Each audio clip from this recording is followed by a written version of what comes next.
সাল 2021। আমার বাড়ি থেকে আমার কলেজটি মোটামুটি ভালোই দূরে ছিল। আমার গ্রাম থেকে আমি আর আমার এক ফ্রেন্ড সজীব শুধু ওই কলেজে পড়তাম, আর অন্যরা সবাই অন্য কলেজে চলে গিয়েছিল। কলেজটি আমার বাড়ি থেকে দূরে হওয়ার কারণে আমার বাবা আমাকে পুরনো একটি সাইকেল কিনে দেন, যাতে আমার যাতায়াতের কোনো সমস্যা না হয়। প্রতিদিন আমি সেই সাইকেল চালিয়ে যেতাম। একদিন আমি সাইকেল চালিয়ে কলেজ যাচ্ছিলাম, তখন দেখি আমার বন্ধু সজীব যাচ্ছে। আমি বললাম, কিরে সজীব, কোথায় যাচ্ছিস? কলেজে। ওঠ, সাইকেলে ওঠ, একসাথে যাই দুইজন। সজীব আর আমি সাইকেল চালিয়ে যাচ্ছিলাম। তখন সজীব বলল, হাসান, তুই আর আমি তো একই ক্লাসে পড়ি, একই সাবজেক্ট নিয়ে পড়ছি, আর আমরা একই গ্রামে থাকি, তার একটা কাজ করলে হয় না? আমি বললাম, কি কাজ? সজীব বলল, কাল থেকে তুই আর আমি একসঙ্গে সাইকেলে করে কলেজে যাব। আমি বললাম, তাহলে তো ভালোই হয়, পড়াশোনা নিয়ে কথা বলা যাবে, আর দুজন গল্প করতে করতে যাওয়া আসা করা যাবে। সজীব বলল, এভাবেই কেটে গেল বেশ কিছুদিন। একদিন সজীব আমাকে বলল, হাসান, তোকে একটা গুরুত্বপূর্ণ কথা বলতে চাই। আমি বললাম, বল, কোনো সমস্যা হয়েছে? না। তাহলে কি হয়েছে?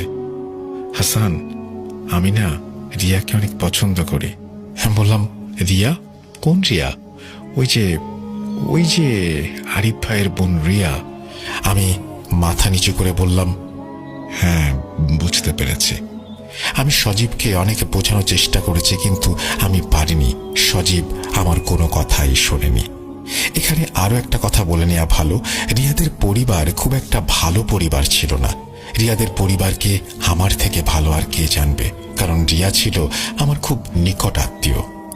না, এটা নয়, থাক। আমি সজীবকে এইটাও বললাম, দেখ সজীব, রিয়ার তো বয়ফ্রেন্ড আছে, আর এটা তুইও জানিস। সজীব আমার কোনো কথার দাম দিল না। যাই হোক, অনেক বোঝানোর পরেও সজীব বুঝল না। তখন আমি বললাম, তোর মন যা চায় তাই কর। এইভাবেই কেটে গেল প্রায় 1 মাস। ঘটনার মূল শুরু এখান থেকেই। সাল 2022-এর শুরুর দিক, কনকনে শীত। সেদিন ক্লাস ও কোচিং শেষ করে আমি আর সজীব বাড়ির দিকে ফিরছি। তখন মাগরিবের আজান পড়বে ভাব। সাদা কুয়াশায় ঢাকা সারা গ্রাম। আমি আর সজীব শুধু সাইকেল চালিয়ে যাচ্ছি। এতটুকু কুয়াশা আর শীত ছিল যে রাস্তায় আমি আর সজীব ছাড়া কাউকেই দেখতে পাইনি।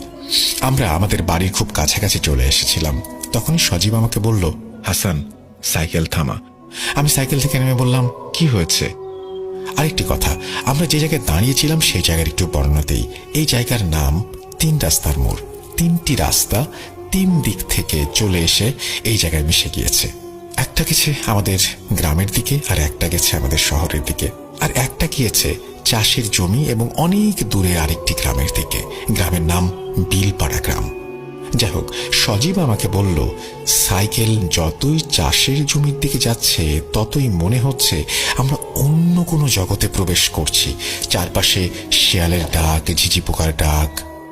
যাই হোক, সজীব আমাকে বলল, সাইকেলটা তুই আমাকে দে, তুই পেছনে বস আজ। আমি কিছু না বলে পেছনে বসলাম। সাইকেল নিয়ে সজীব আমাকে নিয়ে ছুটে চলল সেই চাষের জমির দিকে। আঁকা বাঁকা মাটির রাস্তা দিয়ে সাইকেল যতই চাষের জমির দিকে যাচ্ছে ততই মনে হচ্ছে আমরা অন্য কোনো একটা জগতে প্রবেশ করছি। চারপাশে শেয়ালের ডাক, ঝিঝি পোকার ডাক, আর কনকনে শীতের মধ্যে যেন অন্য একটি জগতের দিকে এগিয়ে যাচ্ছিলাম আমরা। আমি বুঝতে পারছিলাম না সজীব আমাকে কোথায় নিয়ে যাচ্ছে। অনেকক্ষণ সাইকেল চালানোর পর আমরা একটি গ্রামে প্রবেশ করলাম। আমি সজীবকে জিজ্ঞেস করলাম, কিরে, কোথায় আসলাম? সজীব আমাকে বলল, বিলপাড়া গ্রামে এসেছি। বিলপাড়া গ্রামে তোর কি কাজ? দেখতেই পাবি। সজীব সাইকেল নিয়ে